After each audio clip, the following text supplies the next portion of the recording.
வேதவாக்கியங்களின்படி நமது பாவங்களுக்காக மரித்து அடக்கம் பண்ணப்பட்டு வேதவாக்கியங்களின்படி 3ஆம் நாளில் உயிர்த்தெழுந்து இன்று பரலோகிலும் நமது இதயங்களிலுமாக வாசம் பண்ணி கொண்டிருக்கின்ற கர்த்தராகிய இயேசு கிறிஸ்துவின் ஒப்புயர்வற்ற திருநாமம் இன்றும் என்றும் சதாகாலங்களிலும் மைமைப்படுவதாக.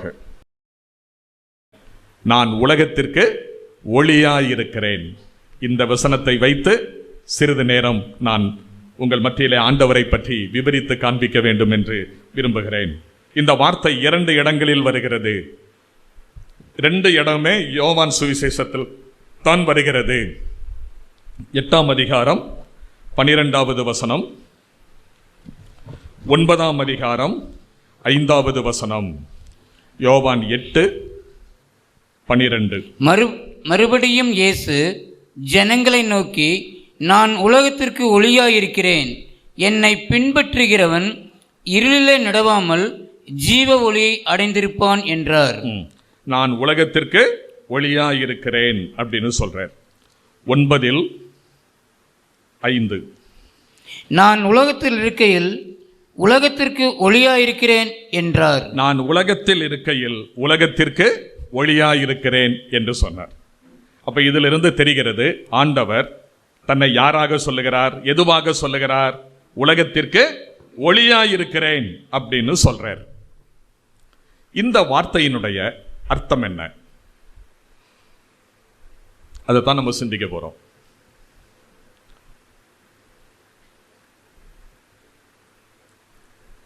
ஆண்டவர் இந்த உரிமை குரல்கள் ஒவ்வொன்றையும், நாணய கூற்றுகள் ஒவ்வொன்றையும் சொல்லியிருக்கிறார்ல, இந்த சொல்லப்பட்ட இந்த சந்தர்ப்ப சூழ்நிலை, அதனுடைய பேக்ரவுண்டு, அதனுடைய பின்னணி என்ன அப்படிங்கிறதெல்லாம் நீங்க பார்க்கும்போது எக்ஸலண்டா இருக்குங்க, அருமையா இருக்கும். அவர் சொன்ன அந்த சந்தர்ப்பமும் சொல்ற விதமும் ரொம்ப பிரமாதமா இருக்கும். அதுல பெரும்பாலான இந்த நாணய கூற்றுகள் எல்லாம் யூதர்களுடைய பண்டிகையோடு சம்பந்தப்பட்டதாகவே வரும். இதெல்லாம் நீங்க கவனிக்கணும். அவருடைய யூதர்கள் ஆசரித்தார்கள் பண்டிகைகள், அந்த பண்டிகைகளோடு சம்பந்தப்பட்டு தான் இந்த கூற்றுகளை எல்லாம் ஆண்டவர் சொல்லியிருப்பார். அதுல இந்த நான் உலகத்திற்கு ஒளியா இருக்கிறேன்னு சொல்றாருல, இது ஒரு பண்டிகை சந்தர்ப்பத்தில் சொல்லப்பட்டதுதான். அந்த பண்டிகை என்ன? 7ஆம் அதிகாரத்தை பாருங்க, அதனுடைய 2வது வசனம். யூதருடைய கூடார பண்டிகை சமீபமாயிருந்தது. யூதருடைய கூடார பண்டிகை சமீபமாயிருந்தது அப்படின்னு சொல்றாரு. சரி, இஸ்ரவேல் ஜனங்கள் ஆசரிக்கும்படி சில பண்டிகைகள் ஆண்டவர் சொல்லியிருந்தார்ல. எது?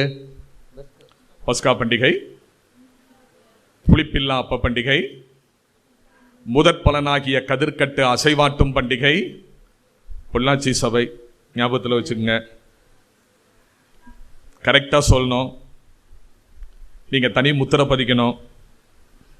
பஸ்கா பண்டிகை, புளிப்பில்லாத அப்ப பண்டிகை, முதற் பலனாகிய கதிர்கட்டு அசைவாட்டும் பண்டிகை, வார பண்டிகை என்று அழைக்கப்படுகிற 50ஆம் நாள் பண்டிகை, அதாவது பெந்தகோஸ்தே பண்டிகை, எக்கால சத்த ஞாபக பண்டிகை, பாவ நிவாரண பண்டிகை, கூடார பண்டிகை. இந்த 7 பண்டிகைகளும், இந்த 7 பண்டிகைகளை பற்றியும், அந்த 7 பண்டிகைகள் ஆசரித்த முறைமைகள் பற்றியும், அதனுடைய புதிய ஏற்பாட்டு சத்தியங்கள் என்னென்ன என்பதை பற்றியும் நீங்கள் விளக்கமாக தெரிந்து கொள்ள வேண்டுமானால், யூடியூப்ல சேலத்தில் ஒரு முகாம் நடந்தது, அவங்களுடைய ஃபேமிலி கேம்ப்.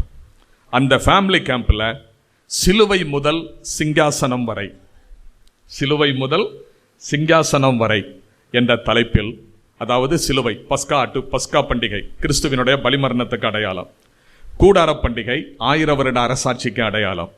ஆகவே சிலுவை முதல் சிங்காசனம் வரை என்ற தலைப்பில் இந்த 7 பண்டிகைகளை பற்றியும் தொடர் செய்தி கொடுத்திருப்பேன். நீங்க அதை கேட்டு பாருங்க. அது 2019 நான் பேசின செய்திகள். அதை நீங்க கேட்டு பாருங்க. இந்த 7 பண்டிகைகளை பற்றி நீங்கள் விரிவாக, அதனுடைய புதிய ஏற்பாட்டு சத்தியங்கள் என்ன என்பதை நீங்கள் தெளிவாக புரிந்து கொள்ளலாம். சரி, அதிலே கடைசி பண்டிகை இந்த கூடார பண்டிகை. அந்த கூடார பண்டிகையை பற்றி தான் இங்கே சொல்லி இருக்கிறது. யூதருடைய கூடார பண்டிகை சமீபமாயிருந்தது அப்படின்னா பக்கத்தில் வரப்போது, நெருங்கிருச்சு அப்படின்னு அர்த்தம். அப்புறம் அதுல 14வது வசனத்தை பாருங்க. இயேசு அவர்களுக்கு பிரதியுத்தரமாக 7:14 பாதி பண்டிகையான போது இயேசு தேவாலயத்துக்கு போய் உபதேசம் பண்ணினார். பாதி பண்டிகையான போது அப்படின்னு வருது. அப்ப என்ன அர்த்தம்? இந்த பண்டிகை கூடார பண்டிகை ஒரு நாளில் நடந்து முடிகிற பண்டிகை அல்ல. அது சில நாட்கள் தொடர்ந்து நடக்கக்கூடிய பண்டிகை. அப்படி தொடர்ந்து நடந்தால் தானே பாதி பண்டிகைன்னு சொல்ல முடியும். அப்போ பாதி பண்டிகையான போது அப்படின்னு. 37ஆம் வசனத்தை பாருங்க. பண்டிகையின் கடைசி நாளாகிய பிரதான நாளிலே இயேசு நின்று சத்தமிட்டு. பண்டிகையின் கடைசி நாளாகிய பிரதான நாளிலே, பண்டிகை சமீபமாயிருக்கிறது. 7:2 பாதி பண்டிகையான போது 7:14 7:37 சொல்லப்பட்டிருக்கிறது பண்டிகையின் கடைசி நாள். அப்ப அதிலிருந்தே தெரியுது இந்த பண்டிகை கூடார பண்டிகை ஒரு நாளில் ஆசரித்து முடிக்கப்படுகிற பண்டிகை அல்ல. அது ஒரு தொடர்ச்சியாக நடக்கப்படுகிற பண்டிகை. பழைய ஏற்பாட்டில் இதை குறித்து நீங்கள் ஆண்டவர் கட்டளை கொடுத்திருக்கிறதே லேவியராகம 23ஆம் அதிகாரத்தில் பார்க்கலாம். அது 7 நாட்கள் ஆசரிக்கப்பட வேண்டும் அப்படின்னு ஆண்டவர் கட்டளை கொடுத்திருக்கிறார். பின் நாட்கள்ல யூதர்கள் என்ன பண்ணாங்க? கூடுதலா ஒரு நாளை எக்ஸ்ட்ரா சேர்த்துக்கிட்டு 8 நாள் பண்டிகையாக இதை ஆசரிக்க ஆரம்பிச்சாங்க. அந்த 8வது நாளை பற்றி தான் இங்கே சொல்லியிருக்கு. கடைசி நாளில் ஆண்டவர் நின்று சொல்றார். அப்போ இந்த கூடார பண்டிகை 8 நாட்கள் நடைபெறக்கூடிய ஒரு தொடர் பண்டிகை அப்படிங்கிறத பார்க்கிறோம். சரி, இந்த பண்டிகை செப்டம்பர் மாதம், உலக அளவில் காலண்டர் படி செப்டம்பர் மாதம் கடைசியில் அல்லது அக்டோபர் மாதம் ஆரம்பத்தில் இந்த பண்டிகை நடக்கும். 8 நாட்கள் நடைபெறும். செப்டம்பர் மாதம் கடைசியில் இருக்கும். சில வருஷங்கள்லாம் அக்டோபர் மாதம் ஆரம்பத்துக்கு வந்துடும். இந்த பண்டிகை நடந்து கொண்டிருக்கிற நாட்களிலே யூதர்கள் மத்தியில் 2 முக்கியமான சம்பவங்கள், சடங்குகள் நடைபெறும். நம்ம சாதாரணமாக வசனத்தை வாசித்துட்டு போகிறோம். ஆனால் அதனுடைய பேக்ரவுண்டோடு அதை படிக்கும்போது தான், ஓ இதுக்கு தான் இது சொல்ல வருதா, இதைத்தான் இது சொல்லுதா அப்படின்னு நினைக்கும் போது நம்மளே பிரமிச்சு போயிடுவோம். அதனால தான் இந்த விஷயங்கள்லாம் உங்களுக்கு சொல்கிறேன் நான். அப்போ அந்த சடங்குகள் 2 முக்கியமான சடங்குகள் நடக்கும். அது என்ன அப்படின்னு கேட்டால், ஒன்று, ஒவ்வொரு யூதனும் அவங்களுடைய வீட்டில், ஒன்று முற்றத்தில், நல்ல இடம் விசாலமாக இருந்தால் வீட்டினுடைய முற்றத்தில், அல்லது வீட்டினுடைய மாடியில், அல்லது வீட்டில் பால்கனி இருந்ததுன்னா பால்கனியில் கூடாரம் போடுவாங்க. எப்படி கிறிஸ்மஸ் தினம் வந்தாச்சுன்னா கிறிஸ்தவர்களுடைய வீடுகளில் டிசம்பர் மாதம் 1ஆம் தேதியிலிருந்து நட்சத்திரங்கள் கட்டி தொங்க விடப்படுகிறதோ பார்க்குறோம்ல. நம்ம பண்ணுறதில்ல, ஆனால் நடக்கிறத நம்ம பார்க்குறோம். நட்சத்திரங்கள் தொங்க விடுவாங்க. அவங்களுடைய பணபலத்திற்கு ஏற்றாற் போல நட்சத்திரம் பெருசாக இருக்கும், நட்சத்திரம் சின்னதாக இருக்கும். சில நட்சத்திரங்கள் ரொம்ப கவர்ச்சிகரமானதாக இருக்கும், சில நட்சத்திரங்கள் கொஞ்சம் சுமாராக இருக்கும். அவங்களுடைய பண வசதிக்கு தகுந்தாற் போல தொங்க விட்டுருப்பாங்க. அது மாதிரி இந்த யூதர்கள் தங்களுடைய வீட்டினுடைய முற்றத்தில் அல்லது பால்கனியில் அல்லது மாடியில் கூடாரம் போட்டிருப்பாங்க. அவங்களுடைய வசதிக்கு தகுந்தாற் போல அந்த கூடாரம் பெருசாகவும் இருக்கும், சிறுசாகவும் இருக்கும். அதில் விளக்கு எரிஞ்சுக்கிட்டு இருக்கும். சில நல்ல ஆர்த்தடாக்ஸாக இருக்கக்கூடிய, பாரம்பரியமாக இருக்கக்கூடிய யூதர்கள் என்ன பண்ணுவாங்கன்னா, இந்த பண்டிகை முடிகிற வரைக்கும் அந்த கூடாரத்திலேயே தான் இரவில் தங்குவாங்க, அங்கேயே தங்கியிருப்பாங்க. எதுக்கு இந்த கூடாரம் போட்டு இதில் தங்குறாங்க அப்படின்னா, எங்களுடைய மூதாதையர்கள், எங்களுடைய முற்பிதாக்கள், முன்னோர்கள் எகிப்தின் அடிமைத்தனத்திலிருந்து மீட்கப்பட்டு இந்த கானான் தேசத்திற்கு தேவனால் நடத்தி கொண்டு வரப்பட்ட போது அவர்கள் கூடாரங்களில் குடியிருந்தார்கள். கூடாரத்தில் தானே குடியிருந்த, மாற்றி மாற்றி அடிச்சு வந்தாங்க. அதை நினைக்கிறதுக்காக இந்த சடங்கை செய்வாங்க. இது ஒரு சடங்கு நடைபெறும். இது இல்லாம இன்னும் 2 சடங்குகள் நடைபெறும். அது என்ன அப்படின்னு கேட்டா, எருசலேம் தேவாலயம், அந்த தேவாலயத்திலிருந்து ஒரு குறிப்பிட்ட தூரத்தில் இருக்கக்கூடியது சீலோவாம் குளம். சீலோவாம் குளம் இஸ்ரேல் தேசத்துக்கு யாராவது சுற்றி பார்க்க போயிருந்தீங்கன்னா நீங்கள் பார்த்துருப்பீங்க. நானும் 2018 அங்கே 19 போனேன். அங்கேருந்து ஒரு பாட்டில் தண்ணியும் கொண்டு வந்தேன். சும்மா ஒரு நினைவாக இருக்கட்டுமே அப்படிங்கிறதுக்காக. இல்லை அதை கொண்டு வந்து வச்சதுனால ஆசீர்வாதம் கிடைக்குங்கிறதுக்காக வைக்கல, அதெல்லாம் வராது, வச்சுருந்தேன். அப்போ அந்த சீலோவாம் குளத்தை பார்க்கும்போது எனக்கு இதெல்லாம் ஞாபகத்துக்கு வந்துச்சு. அப்போது அந்த சீலோவாம் குளம் இருக்குது எருசலேம் தேவாலயத்திலிருந்து ஒரு குறிப்பிட்ட தூரம். இந்த பண்டிகை நாட்களில் பிரதான ஆசாரியன் தலைமையில் ஆசாரியர்கள், பரிசேயர்கள், யூத பிரமுகர்கள் எல்லாம் பின்தொடர இந்த பிரதான ஆசாரியன் தங்கத்தினால் ஆன ஒரு கலசம், தங்க கலசம், அதை கையில் அப்படி பிடிச்சிக்கிட்டு முன்னாடி நடந்து போக, அவனை சூழ, அவனை பின்தொடர்ந்து இந்த பிரமுகர்கள்லாம் போவாங்க. பாட்டு பாடிக்கிட்டே போவாங்க. அப்படி பாடும்போது அவங்க பாடுற பாட்டு சங்கீதம் 113 118 வரைக்கும் ஹெல்லேல் சாங்ஸ் அப்படின்னு சொல்லுவாங்க. அதை பாடிக்கிட்டே போவாங்க. ஏசாயா 12ஆம் அதிகாரத்தையும் பாட்டா பாடிக்கிட்டே போவாங்க. அப்படியே போய் எல்லாரும் குளக்கரையில் சுற்றிலும் நிற்க, பிரதான ஆசாரியன் கீழே இறங்கி அந்த குளத்துல இருந்து தண்ணீரை இந்த தங்க கலசத்தில் அள்ளி கொண்டு வந்து திரும்ப அதே மாதிரி பாட்டு பாடிக்கிட்டே வருவாங்க தேவாலயத்துக்கு. தேவாலயத்துக்கு வந்துட்டு அந்த பலிபீட தண்டை இந்த தண்ணீரை அவன் என்ன செய்வான், ஊற்றுவான், தெளிப்பான். இதை தெளிக்கும் போது ரொம்ப மௌனமா, அமைதியா, பயபக்தியா அப்படியே யூதர்கள் நிற்பாங்க. எதுக்கு இதை செய்கிறாங்க அப்படின்னா, அன்றைக்கு எங்களுடைய முற்பிதாக்கள் எகிப்து தேசத்திலிருந்து புறப்பட்டு வந்தபோது தண்ணீர் இல்லாமல் கஷ்டப்பட்டார்கள். கற்பாறையை பிளந்து தண்ணீரை கொடுத்து எங்களுடைய பிதாக்களுக்கு ஜீவன் கொடுத்தார், அந்த உயிரை தக்க வைத்தார். அதனாலே அந்த சந்ததி நாங்கள் இன்றைக்கும் இருக்கிறோம் என்பதை நினைவு கூறுவதற்காக இந்த சடங்கு நடைபெறும். அன்னைக்கு ஒரு நாள் வழக்கம் போல இந்த பண்டிகை நடக்கிறது. இதே சடங்குகள் நிகழ்ந்து கொண்டிருக்கின்றன. ஒட்டுமொத்த இஸ்ரவேலர்களும் இப்ப நீங்க அமைதியா பார்க்கிறது மாதிரி அவங்கள அதை அப்படியே பார்த்துக்கிட்டு நிற்கிறாங்க பயபக்தியோட.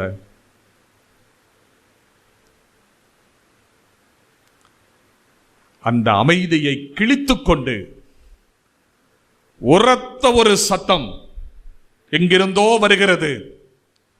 தாகமாயிருக்கிறவன் என்னிடத்தில் வந்து பானம் பண்ண கடவன்.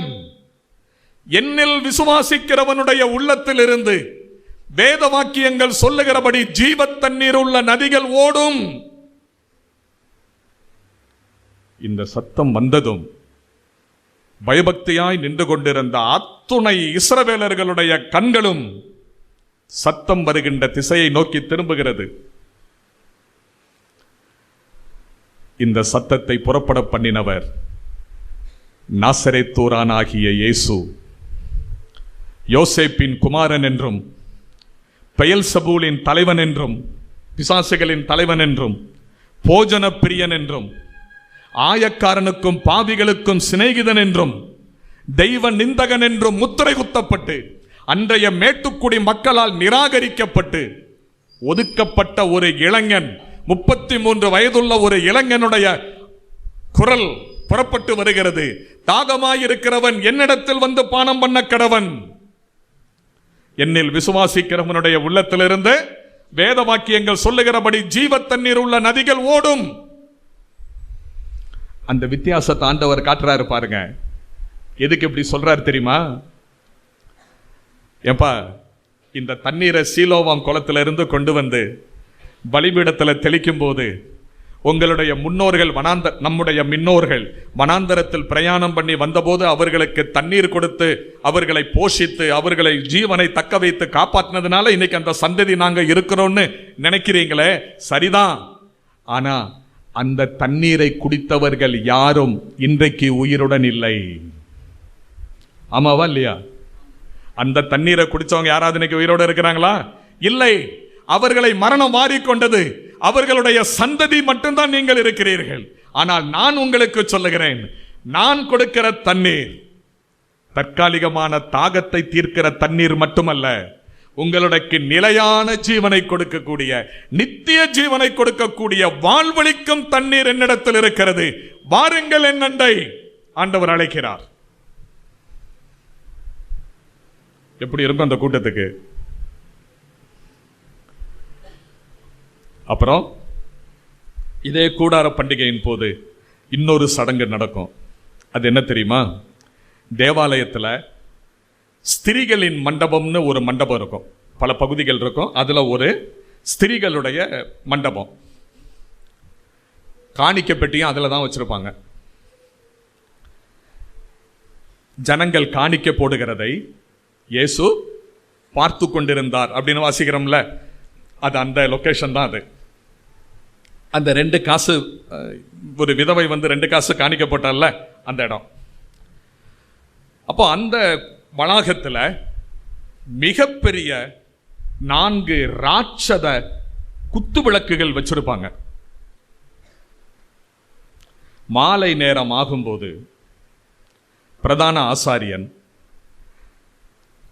ஆலயத்திற்குள்ளிருந்து கொண்டு வருகிற ஒளியை கொண்டு வந்து அந்த ஒவ்வொரு தீபத்தில் ஒவ்வொரு விளக்கிலும் இருக்கிற அந்த அகல்களை அப்படியே எரிய விடுவான்.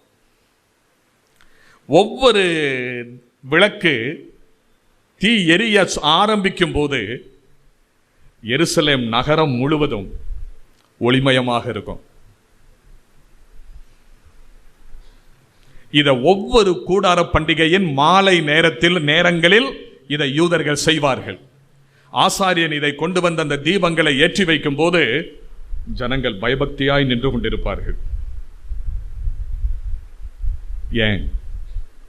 அன்றைக்கு எங்களுடைய முற்பிதாக்கள் எகிப்தின் அடிமைத்தனத்திலிருந்து மீட்கப்பட்டு வந்தபோது பகலிலே மேக ஸ்தம்பமாகவும் இரவிலே அக்கினி ஸ்தம்பமாகவும் இருந்து அவர்களுக்கு பாதுகாப்பு கொடுத்து நடத்தி வந்தார். அதனால் இன்றைக்கு அந்த சந்ததி அழிந்தொழியாமல் நாங்கள் இருக்கிறோம் என்பதை நினைவு கூறும் வண்ணமாக இதை செய்தார்கள். இந்த சடங்கு நிகழ்ந்து கொண்டிருக்கும் அந்த சூழ்நிலையில் பயபக்தியாய் ஒவ்வொரு யூதனுக்கும் அந்த நிகழ்வுகள் மனதிலே ஓடிக்கொண்டிருக்கும் போது, அப்படிப்பட்ட மனநிலையில் நின்று கொண்டிருக்கிற மக்கள் மத்தியிலே இப்போ நாசரேத்தூரான் ஆகிய ஸ்ரீ இயேசு கிறிஸ்து சொல்லுகிறார், நான் உலகத்திற்கு ஒளியாயிருக்கிறேன். என்னை பின்பற்றுகிறவன் இருளிலே நடவாமல் ஜீவ ஒளியை கண்டடைந்திருக்கிறான். கரெக்டா அவங்க தீபத்தை ஏற்றி வைக்க, அதை நினைவு கூற, அந்த பிரகாசத்தை கண்டு கடந்த காலங்களில் தேவன் தங்களுடைய முற்பிதாக்களை நடத்தின அந்த விதத்தை நினைத்து ஆனந்த கூத்தாடுகிற நேரத்தில், பரவசம் அடைந்து நிற்கிற நேரத்தில், பக்தி உணர்வோடு நிற்கிற நேரத்தில் நாசரேத்தூரான் ஆகிய இயேசு சொல்லுகிறார், நானே உலகத்திற்கு ஒளியாயிருக்கிறேன். என்னில் விசுவாசிக்கிறவன் இருளிலே நடவாமல் ஜீவ ஒளியை கண்டடைந்திருக்கிறான்.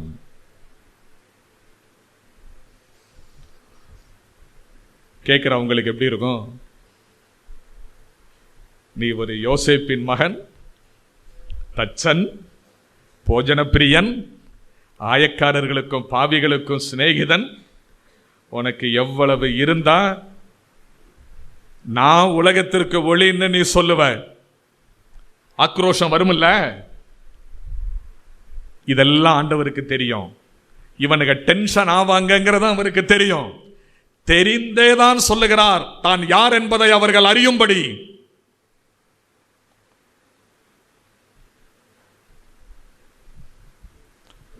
இனி இந்த நானே உலகத்திற்கு ஒளியா இருக்கிறேன்னு இவர் சொல்றதுனால என்ன சொல்ல வாராரு அப்படிங்கிறது தெரியணும்ல. இத சொல்றதுனால அவர் எதை மனசுல வச்சுக்கிட்டு சொல்றாரு, அவர் யாருங்கிறத காட்ட விரும்புறாரு அப்படிங்கிறது தெரியணும்ல. அதை பார்ப்போம். பழைய ஏற்பாட்டு பேக்ரவுண்ட்ல பார்ப்போம். பழைய ஏற்பாட்டில் பழைய ஏற்பாடுன்னு சொன்னாலே உங்களுக்கு புரியும், அது யூதர்களுடைய மத நூல், அப்படித்தானே? யூத மதத்தினுடைய மத நூல் பழைய ஏற்பாடு. கிறிஸ்தவத்தினுடைய மத நூல் பழைய ஏற்பாடும் புதிய ஏற்பாடும் ரெண்டும் சேர்த்து நம்ம எடுத்துக்கிட்டோம். இன்னைக்கு அவங்களுடைய மத நூலை பாரபட்சம் இல்லாம நம்ம சந்தோஷமா ஏத்துக்கிட்டு பழைய ஏற்பாடும் புதிய ஏற்பாடும் அடங்கின முழு வேத புத்தகத்தை நம்ம ரொம்ப கம்பீரமா கையில வச்சு சுமந்துக்கிட்டு இருக்கிறோம். எப்பயாவது உங்களுக்கு சான்ஸ் கிடைக்கும் போது இஸ்ரேல் தேசத்துக்கு போற நேரத்தில், யூதர்கள் உட்கார்ந்து இருக்கிற நேரத்தில் அவங்ககிட்ட சுவிசேஷ பாரம், ஆத்ம பாரம் நமக்கு வரும் இல்லையா? ஆண்டவருடைய ஜனம், அவருடைய சொந்தக்காரங்க, அந்த ரத்த சம்பந்தமான உறவு, அவங்களுக்கு ஆண்டவரை பற்றி கொஞ்சம் சொல்லுவோம் அப்படின்னு சொல்லிட்டு நீங்கள் ஊழியம் செய்ய போறேன்னு சொல்லி ஆரம்பிச்சு எங்களுடைய புதிய ஏற்பாட்டில் அப்படின்னு ஆரம்பிச்சிங்கன்னா டென்ஷன் ஆயிடுவாங்க. ஏன்? அவங்களுக்கு ஒரே புத்தகம்தான், அது பழைய ஏற்பாடுன்னு நம்ம தான் சொல்றோம். அவங்க அந்த வார்த்தையவே ஏத்துக்கிட மாட்டாங்க. புதுசுன்னு ஒன்று வந்தா தானே பழசுன்னு ஒன்று இருக்கும். அவங்க வச்சிருக்கிறதே ஒன்று தானே, பிற எப்படி அவங்க பழைய ஏற்பாடுன்னு சொல்லுவாங்க? புதிய ஏற்பாடுன்னு இதை நீங்க சொன்னாலே, பழைய ஏற்பாடுன்னு அதை சொல்ல ஆரம்பிச்சாலே அவங்களுக்கு அவ்வளவு ஆத்திரம் வேணும். நீ யாரியா எங்க நூலை பழைய ஏற்பாடுன்னு சொல்ற? ஏத்துக்கிட மாட்டாங்க அவங்க.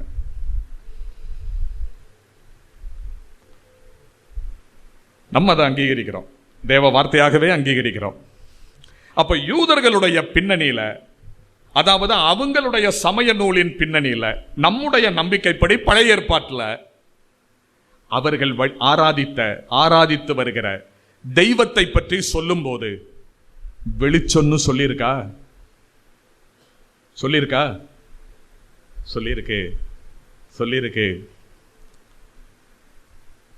கர்த்தரின் வெளிச்சம் ஜீவனின் பலனும் கிருபையால் ரட்சிப்புமானார், அஞ்சிடாமல் கலங்காமல் தித்திகிலென்றி அனுதீனம் வாழ்ந்திடுவேன், காலையும் மாலையும் வேளையும் கர்த்தரை தோடன் பாடிடுவேன் அப்படின்னு பாட்டு பாடுறோம்ல. இந்த பாடல் ஒரு சங்கீதம். இது 27ஆம் சங்கீதம். அந்த சங்கீதம் ஆரம்பிக்கும் போதே இப்படிதான் வரும், கர்த்தர் என் வெளிச்சமும் என் ரட்சிப்புமானவர். அப்ப அந்த சங்கீதத்தை வாசிக்கும் போதெல்லாம், அந்த சங்கீதத்தை பாடும் போதெல்லாம் ஒவ்வொரு யூதனுடைய ரத்தத்தினுடைய செல்லுகள்லையும் பதிஞ்சிருக்குது, எங்க ஆண்டவர் யாருங்க? வெளிச்சம். அப்புறம் இன்னும் சில வசனங்கள்ல பழைய ஏற்பாட்டில், கர்த்தர் உனக்கு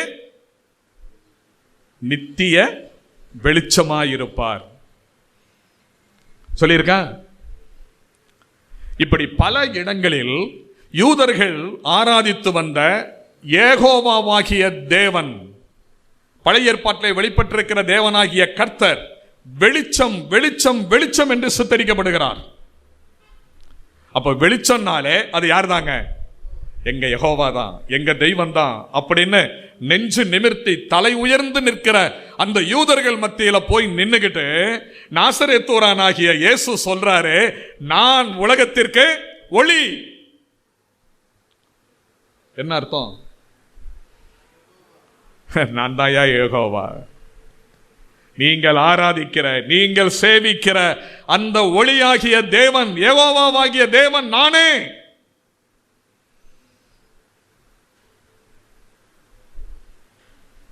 என்ன அற்புதமான நம்ம நினைக்கிறோம் நான் உலகத்திற்கு ஒளியா இருக்கிறேன்னு அவர் சொல்லிட்டு போயிட்டா, அப்படியே வாசித்துட்டு போயிடுறோம். ஒவ்வொரு வேத வசனத்தையும் அணுவா ரசிக்கணுங்க, ஆழ்ந்து படிக்கணுங்க. அப்பதான் சில வேளைகளை நம்ம படிக்கிறது உட்கார்ந்துட்டோம்னா நேரம் போறதே தெரியாது, எங்கேயோ போயிடுவோம். சாப்பாட்டு நேரத்துக்கு நம்மளை தட்டி தான் எழுப்ப வேணும். நேரம் ஆயிடுச்சு, எல்லாம் ஆறி போயிடுச்சு, வாங்க சாப்பிட்றதுக்கு அப்படின்னு. வேதத்தினுடைய மகத்துவம் பாருங்க. வாழ்நாள் முழுவதும் படிச்சாலும் என்ன செய்யலாங்க, படிச்சுக்கிட்டே இருக்கலாம். அப்ப இயேசு கிறிஸ்து தன்னை உலகத்திற்கு ஒளி என்று சொல்லும் போது, உங்களுடைய யெகோவாவாகிய தேவன் நான் தான், என்னை நீங்கள் தேவனாக அங்கீகரிக்க வேண்டும் என்று ஆண்டவர் அங்கே கூறுகிறார் அந்த வார்த்தையின் மூலமாக. இப்ப சொல்லுங்க, இயேசு கிறிஸ்து தேவனா? ஆம், தேவன். இயேசு கிறிஸ்து யெகோவாவா? ஆம், யெகோவா. அவரே நேரடியா சொல்லியும் இன்னைக்கு வரைக்கும் அந்த ஜனங்கள் அவரை ஏத்துக்கல. நம்ம நாட்டில் ஆண்டவரை பத்தி பிரசங்கம் பண்ற அளவுக்கு கூட அங்க போய் பேச முடியாது, ஜுவ்வுன்னு வருவாங்க. ஆனா அவருடைய முகத்தை நம்ம பார்க்கல, அவருடைய பேச்சை நம்ம நேரடியா கேட்கல, அந்த பாக்கியம் நமக்கு கிடைக்கல. ஆனாலும் அவரை ஏற்றுக்கொள்ளும்படியான பாக்கியம் நமக்கு கிடைச்சது, தெய்வமாக அங்கீகரிக்கும்படியான ஸ்லாக்கியம் கிடைச்சது. எவ்வளவு கொடுத்து வச்சவங்க நம்ம இல்ல? நீங்கள் காணாதிருந்தும் அவரிடத்தில் அன்பு கூறுகிறீர்கள்னு பேதுரு விசுவாசிகளுக்கு எழுதுறாரு. அந்த வார்த்தையை வாசிக்கும் போதே தேனா இனிக்குது. பார்க்காத ஒருவரை நேசிக்கிறோம், பார்க்காத ஒருவரிடத்தில் அன்பு கூறுகிறோம், பார்க்காத ஒருவருக்காக பாடுபடுறோம், பார்க்காத ஒருவருக்காக கஷ்டப்படுறோம், பார்க்காத ஒருவருக்காக எந்த தியாகத்தையும் செய்ய தயாராக இருக்கிறோம், பார்க்காத ஒருவருக்காகத்தான் இதுவரைக்கும் 15 கோடிக்கு மேல இரத்த சாட்சிகளாக மரித்திருக்கிறார்கள்.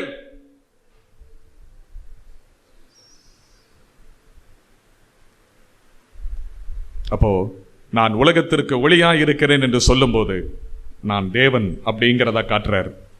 இனி வேதத்தின் ஏனைய பகுதிகளின் ஊடாக அவர் தேவன் என்பது நிரூபிக்கப்பட்டிருக்கிறது. சரி, இனி நான் உலகத்திற்கு ஒளியா இருக்கிறேன்னு சொல்றதுல வேற என்ன சத்தியத்தை ஆண்டவர் கொண்டு வர்றாரு அப்படின்னு பார்க்கும்போது இன்னொரு விஷயமும் வருது. அது என்ன தெரியுமா? கர்த்தரை எப்படி வெளிச்சம்னு பைபிள்ல சொல்லியிருக்கோ பழைய ஏற்பாட்டில், அதே மாதிரி கர்த்தருடைய வசனத்தையும் வெளிச்சமாக சொல்லியிருக்கு. ஆமாவா இல்லையா? என்ன என்ன வசனம்? உம்முடைய வசனம் என் கால்களுக்கு தீபமும் என் பாதைக்கு வெளிச்சமுமாயிருக்கிறது. அப்ப கர்த்தர் வெளிச்சமாயிருக்கிறார் ஒரு அர்த்தத்தில், கர்த்தருடைய வசனம் ஒரு அர்த்தத்தில், அதுவும் மனுக்குலத்திற்கு வெளிச்சமாயிருக்கிறது. இப்ப ஆண்டவர் சொல்றாரு, நான் உலகத்திற்கு ஒளியாயிருக்கிறேன் அப்படின்னு சொல்லும் போது தான் தெய்வங்கிறதையும் சொல்றாரு. என்னுடைய வார்த்தை தான் இனி உங்களுக்கு வழிகாட்டி, என்னுடைய வார்த்தை தான் உங்களை நித்தியத்திற்கு நடத்தி செல்லுகிற தீபம், என் வார்த்தை தான் உங்களுக்கு எதிர்காலத்திற்கு உங்களை நடத்தி செல்லக்கூடிய பாதைக்கு வெளிச்சம் என்பதை ஆண்டவர் சுட்டி காண்பிக்கிறார். இதை சொல்லும் போது ஒரு சுவாரஸ்யமான சம்பவம் பைபிள்ல உள்ளதுதான், வேற எங்கேயோ போயிடன்னு சொல்லாதீங்க, நினைக்காதீங்க. ஒரு சுவாரஸ்யமான சம்பவம் ஒன்று ஞாபகத்துக்கு வருது. அது என்னன்னு சொல்றேன் பாருங்க. அப்ப நான் அதை எதுக்காக இதை கொண்டு வந்து இதுல ஜாயின் பண்றேன்னு நீங்க புரிஞ்சுக்கிடுவீங்க.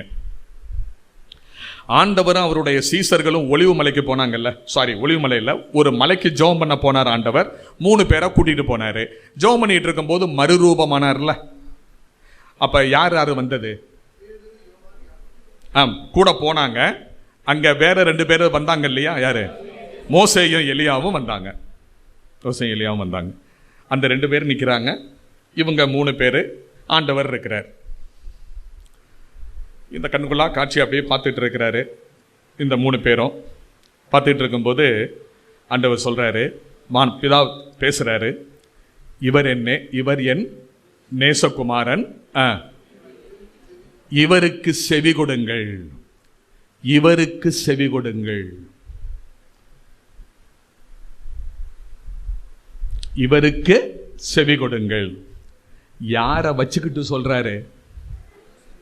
தீர்க்கதரிசிகளில் 2 பிரபலமானவர்களை பக்கத்துல நிக்க வச்சுக்கிட்ட பிதாவாகிய தேவன் சொல்றாரு, இவர் என் நேசகுமாரன், இவருக்கு செவி கொடுங்கள். இதை இங்க அப்படியே கொஞ்சம் நிப்பாட்டுங்க, இன்னொரு இடத்துக்கு போவோம். அதோட கம்பேர் பண்ணாதான் இதனுடைய மேன்மை தெரியும். எப்படின்னு சொல்றேன் பாருங்க. ஐஸ்வர்யவான் லாசரு சம்பவம் ஆண்டவர் சொன்னார்ல. அப்போ 2 பேரும் செத்துட்டாங்க. ஐஸ்வர்யவானும் செத்துட்டான், லாசருவும் செத்துட்டான். ஐஸ்வர்யவான் அடக்கம் பண்ணப்பட்டான், பாதாளத்தில் போய் வேதனைப்படுறான். லாசரு தேவதூதர்களால் ஆபிரகாமுடைய மடியில் கொண்டு போய் விடப்பட்டான். அந்த விஷயம் உங்களுக்கு தெரியும். பாதாளத்தில் கடந்து வேதனைப்படுற ஐஸ்வர்யவான் சொல்றான், பூமியில எனக்கு 5 சகோதரர்கள் இருக்காங்க. அவங்க இப்ப வாழ்ற லட்சணத்தை பார்த்தா நேரம் இங்க தான் வருவாங்க. அதனால அவங்க இங்க வராம இருக்கணும்னா அங்க இருக்கிறவன் எவன் சொன்னாலும் நம்ப மாட்டாங்க. செத்தவன் ஒருத்தன் போய் திரும்ப சொன்னான்னா, ஓ இப்படி ஒன்று இருக்குதான்னு ஒருவேளை அவங்க என்ன செய்வாங்க, நம்புவாங்க. அதனால ஆபிரகாம் தகப்பனே கொஞ்சம் அவனை அனுப்பி வைங்க என் சகோதரர்கள் கிட்ட. சகோதரர்கள் மேல உள்ள கரிசனையினால சொன்னானா? தான் வீட்டு வாசப்படியில எச்சில் துணிக்கைகளை தின்னுக்கிட்டு இருந்தவன் இப்ப அங்க போய் சுகமா இருக்கிறவனே அவனை அங்க இருந்து கிளப்பணுங்கிறதுக்காக சொன்னானா? நமக்கு தெரியாது. நல்லதாவே நம்ம எடுத்துக்கிடுவோம். அப்படி சொல்லி அனுப்புறான், சொல்றான், அப்படி வேண்டுகோள் வைக்கிறான். அப்போ ஆபிரகாம் தகப்பன் சொன்னாரு, என்ன சொன்னாரு? அங்கே மோசேயும் தீர்க்கதரிசிகளும் இருக்கிறார்கள், அவர்களுக்கு அவர்கள் செவி கொடுக்கட்டும். அங்கே மோசேயும் தீர்க்கதரிசிகளும் இருக்கிறார்கள், அவர்களுக்கு அவர்கள் செவி கொடுக்கட்டும். அதுக்கு செவி கொடுக்கலையா, தொலையட்டும். அதான் அர்த்தம். அப்போ அந்த இடத்தில் மோசேயும் தீர்க்கதரிசிகளும் இருக்கிறார்கள், அவர்களுக்கு செவி கொடுக்கட்டும். அவர்களுடைய வார்த்தை முக்கியமானது. அவர்களுக்கு செவி கொடுக்கட்டும் என்று சொன்ன அதே தெய்வம் இப்போ மறுரூபம் மலையில அதே எலியா வந்திருக்கிறாரு, அதே மோசே வந்திருக்கிறாரு, தீர்க்கதரிசிகள்ல ஒருவரான எலியா இருக்கிறாரு. இவங்க 2 பேரையும் நிக்க வச்சுக்கிட்டு பிதாவாகிய தேவன் சொல்றாரு, இவர் என் நேசகுமாரன், இவருக்கும் செவி கொடுங்கள், இவர்களுக்கும் செவி கொடுங்கள். அப்படி சொல்லல, அப்படி சொல்லல. இவர் என் நேசகுமாரன், இவருக்கு செவி கொடுங்கள். அப்ப என்ன அர்த்தம்? இதுவரைக்கும் நீங்க இவர்களுக்கு செவி கொடுத்து வந்தீர்கள், மோசேக்கும் தீர்க்கதரிசிகளுக்கும் செவி கொடுத்து வந்தீர்கள். இனி நீங்க செவி கொடுக்க வேண்டியது யாருக்கு? என் குமாரனுடைய வார்த்தைகளுக்கு. தெய்வமாகிய இயேசு கிறிஸ்துவினுடைய வார்த்தைகளுக்கு. அப்போ நான் உலகத்திற்கு ஒளியாயிருக்கிறேன் என்று பறைசாற்றின ஆண்டவருடைய அந்த கூற்றை பிதாவாகிய தேவன் அங்கீகரிக்கிறார். அதை உண்மை என்பதை ஏற்கும்படி சொல்லுகிறார், அதற்கு முத்திரை பதிக்கிறார். என் கூட வர்றீங்களா?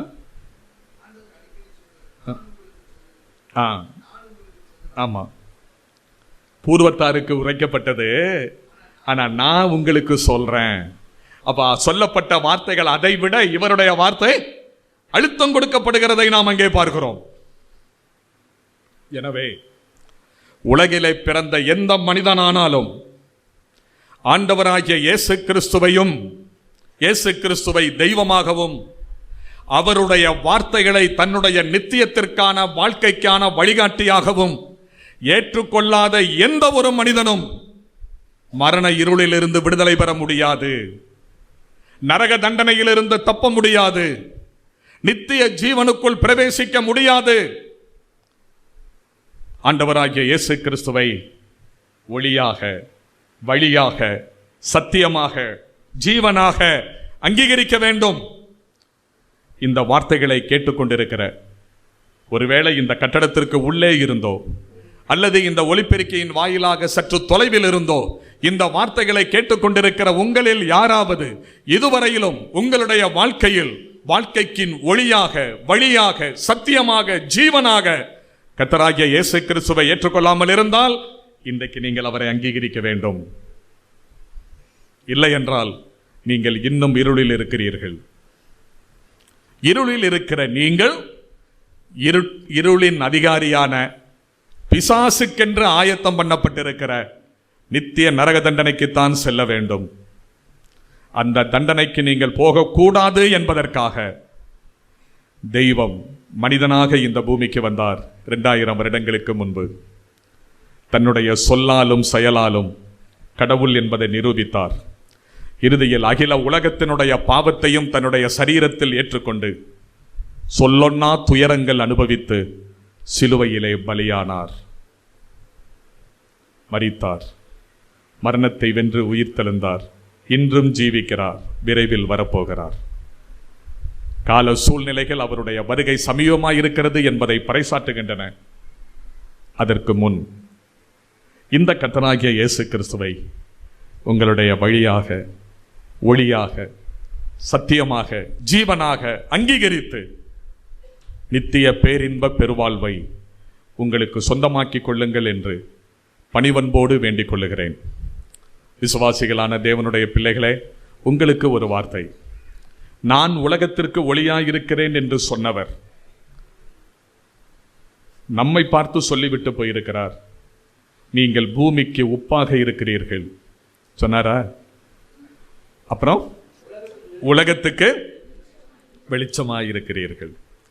இருண்ட இந்த உலகத்தை ஒளிமயமாக்க 2000 வருடங்களுக்கு முன் அந்த ஒளி பரலோகத்திலிருந்து பூலோகத்திற்கு வந்தது. 33.5 ஆண்டுகள் அந்த ஒளி இந்த உலகில் சஞ்சரித்தது. தம்முடைய போதனையாலும் செயல்களாலும் இந்த உலகத்திற்கு வெளிச்சம் கொடுத்து கொண்டிருந்தது. இறுதியில் சிலுவையில் பலியாகி மரித்து அடக்கம் பண்ணப்பட்டு உயிர்த்தெழுந்து எங்கிருந்து வந்ததோ அந்த பரலோகத்திற்கே அந்த ஒளி திரும்ப போய்விட்டது. இருண்ட உலகிற்கு ஒளியாய் வந்த தெய்வகுமாரன் கர்த்தராகிய இயேசு கிறிஸ்து திரும்ப பரலோகத்திற்கு சென்றதற்கு பின் இப்ப இந்த உலகம் என்ன ஆகும்? மறுபடியும் இருளில் கிடக்கும். அப்படி இருளில் இது இருந்துவிடக் கூடாதே என்பதற்காக அவருக்கு பதிலாக அந்த வெளிச்சத்தை கொடுக்கும்படி நம்மை வைத்துவிட்டு போயிருக்கிறார், நம்மை பிரகாசிப்பித்திருக்கிறார். அப்படித்தானே? இப்ப நாம் ஒளியின் பிள்ளைகள், வெளிச்சத்தின் பிள்ளைகள். அந்தகாரத்திலிருந்து ஆச்சரியமான ஒளியினிடத்திற்கு வரவழைக்கப்பட்டவர்கள். இருளின் அதிகாரத்தினின்று நம்மை விடுதலையாக்கி ஒளியில் உள்ள பரிசுத்தவான்களுடைய சுதந்திரத்தில் பங்கடைவதற்கு தமது அன்பின் குமாரனுடைய ராஜ்யத்திற்கு நம்மை உட்படுத்தி இருக்கிறார். ஆகவே நாம் ஒளியின் பிள்ளைகளாக, வெளிச்சத்தின் பிள்ளைகளாக இருக்கிறோம். இந்த உலகத்திற்கு நம்முடைய வார்த்தையினாலும் வாழ்க்கையினாலும் ஒளியை கொடுத்து மக்கள் வெளிச்சத்திற்குள் வருவதற்கு, ஒளியினிடத்தில் வருவதற்கு காரணிகளாக நாம் வாழ வேண்டும். செய்கிறோமா? நமக்கு கொடுக்கப்பட்டிருக்கிற பொறுப்பை உண்மையிலேயே நிறைவேற்றுகிறோமா? அல்லது இருளில் இருக்கிறவர்கள் வாழ்வது போலவே இன்னும் வாழ்ந்து காலத்தை வீணடிக்கிறோமா? விசுவாசிகளை சொல்றேன், நம்மை நாமே சிந்திச்சு பார்ப்போம்.